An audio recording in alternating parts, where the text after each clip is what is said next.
So my previous transmission video was, well, pretty much a list of mistakes and what not to do video. So we're going to try it again, and this time we'll do it right. I got lucky on that one. The van's still running great, but we have an opportunity to learn from my mistakes. So this is pretty much the complete tool list for doing the transmission swap. Going to need a breaker bar. It fits your sockets, of course, so I've got a 3/8 inch adapter on here. 3/8 half-inch breaker bar, so it fits my 3/8 inch sockets, 3/8 inch drive sockets. Naturally going to need a E14. That is the size for all the bell housing bolts. When you can't get that on because of the angle or what have you, an E16 will get on there like almost like a wobble socket. Be careful with that, don't strip it. E12 or E10 is going to loosen up the bolts that hold the drain or the dipstick tube and fill tube.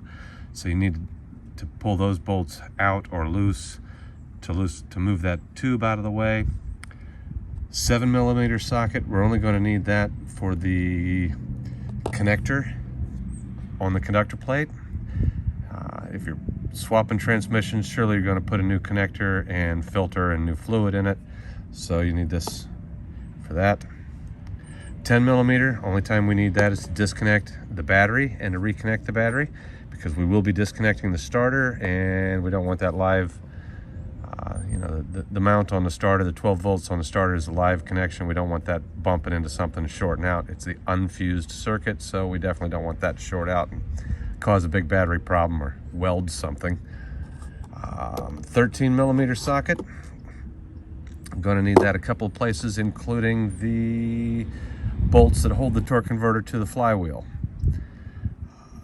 15mm, going to need that for the drive shaft, and I'm not sure what else. I think just the drive shaft. 16mm, going to need that for all the transmission mounts and the crossbar. Also need a 16mm straight wrench so that you can hold the bolt while you turn the nuts. 3/4 inch or a 19mm, that is necessary for the banjo bolts on the side of the transmission, where the transmission fluid goes up to the radiator and back. Let's see, oops, this is the 7mm socket. That's an 8mm socket. You probably won't need that. I needed it on this one because one of the bolts that would usually be an E10 had been swapped out for a hex head. Going to need a 1/4 inch drive and a short extension. Going to need at least 2 drive extensions on the 3/8 drive and probably a short one. Deep socket 13mm is also for those for the 6 bolts that hold the torque converter to the flywheel. That's 1/4 inch drive, so we can get the small ratchet up in there. Flashlight always helps. T30 for the transmission oil pan bolts, because going to have to take that oil pan off to put a new filter in it, new filter and gasket. Breaker bar, I think we talked about. Also going to need a large breaker bar, preferably on a ratchet with a 27mm socket. That's for rotating the engine around. I'm going to put that on the crankshaft bolt in the center of the harmonic balancer so that we can rotate the engine and access the different bolts. There are 3 pairs of bolts that hold the torque converter to the flywheel. We need to rotate the engine to get at all of those. I highly recommend a battery ratchet and a flashlight. Screwdriver, never know what all you're going to need to pry. There's a couple of situations where you're going to need something more than this kind of a screwdriver. This works good to pry the linkage off of the transmission. Of course, a hand ratchet for those situations where you can't get a battery ratchet into it. And let's see, lastly, whatever tool you need to drain the oil from to loosen the drain plug from the transmission. Sometimes it's a H5, sometimes it's an H6, sometimes it's a I'm not sure if a T30, maybe a T40 is what fits in there best. One more thing you're going to want is a tie wrap. When we get the drive shaft loose, it's better to tie wrap it up out of the way. There is a hole in there's a hole under there, I'll show you later. And oh yeah, something to chalk your wheels. That's kind of a fancy one. A brick will do the job, or your neighbor's dead cat.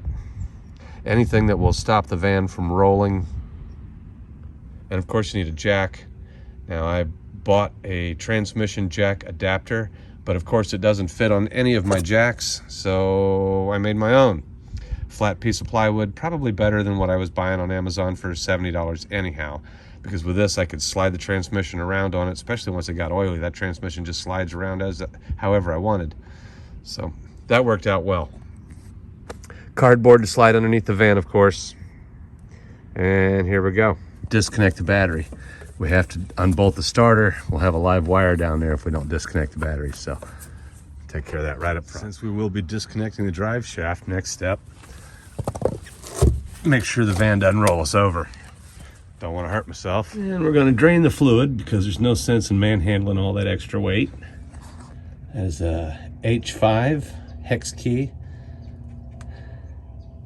And then we'll get to work on disconnecting the drive shaft, 15 millimeter. Then these bolts under here, here and there. Can't quite see it without getting my phone in the oil. Get these mounts off. I believe those are 16 millimeter. 3/4 inch there, and on the other side. And we'll pop this off. Disconnect the electrical plug. So get a little screwdriver in right there.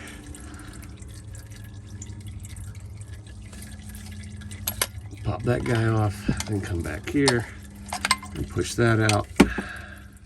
Slide through to the other side. Disconnect and pull that out. Don't forget this other banjo bolt.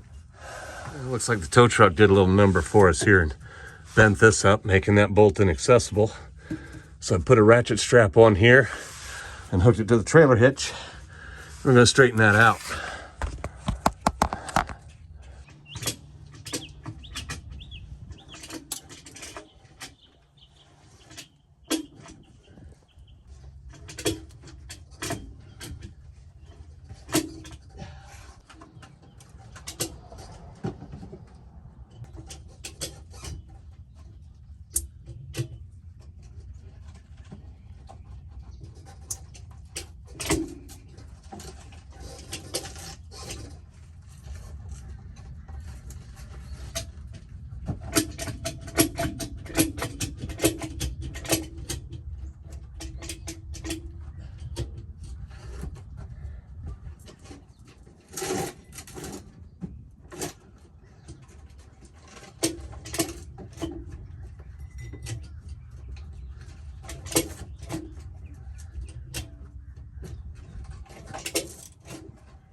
Got all those bolts out on the bell housing.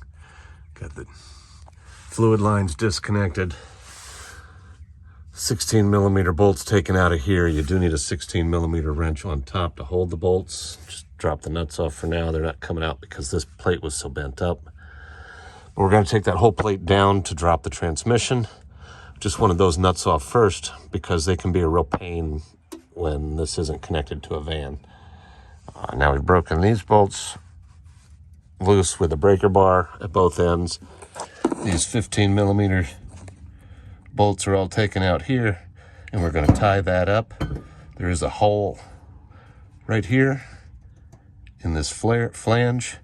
We're going to zip tie that up there so it stays out of the way while we drop this transmission and bring a new one up in. All right, so the transmission jack adapter does not fit on any of my jacks. So I cut a hole in a piece of plywood and I'm using that instead. I've raised the transmission enough to get these bolts free up here. So now with the transmission raised, I'm going to drop this bar. Last check to make sure everything is disconnected and out of the way. Yeah, man, yeah, if you would lower it down a little bit. Why isn't that coming off? It's like I forgot a bolt or something. Get the top one? Yep. Nope, apparently I didn't. I thought I did. Well, I'll put this back up so it's flatter. Rephrase, I thought I got both top ones. Want to go again? It should pull right where it's at. Hopefully. Yeah, now it'll come down a little bit. Come down? Yep, please. There we go. And that's it. And why am I leaking? Why am I leaking? A lot. All right, bring it on down. The wood might be stuck up on that. Yeah. Oh, I see what you're saying. Yep. Cool. Still? Yeah. Bring it on down. Why are we losing so much fluid? Just cleared it. Oh, It's all right. don't want to drop it on you.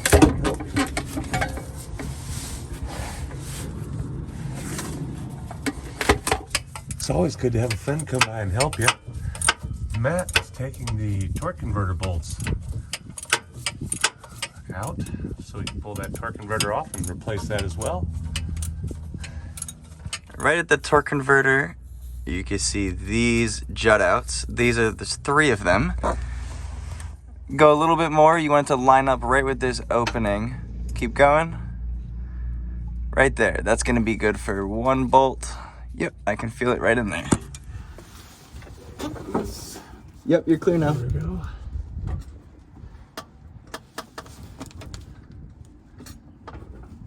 We're definitely heavy in the front because of that torque converter. Yeah. We're gonna have to start Scooch sliding forward. Hold on. If you want to hold a hand under the bell, Okay. I'm gonna slide these wheels on here. Uh-huh.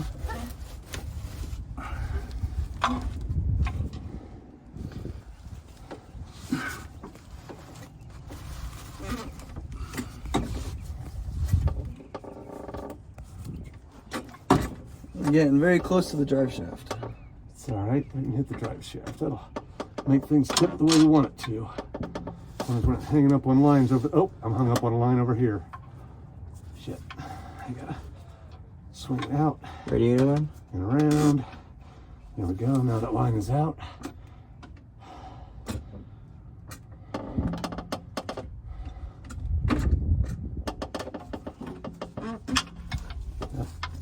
Front's gotta go up a lot more still. Do you want me to lower that jack that's on the front, holding the van up higher? Oh, that's not a bad idea. I'm able to get out a lot easier than you are. Are you having fun, Bill? Yeah. These are threaded in. There's an alignment pin right there that goes into this hole.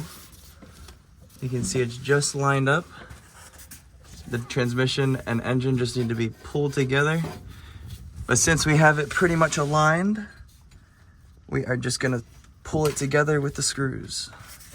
Then we put it all back together the same way. Don't forget the 6 bolts on the torque converter and the drive shaft and all the connections, the hoses, the electrical.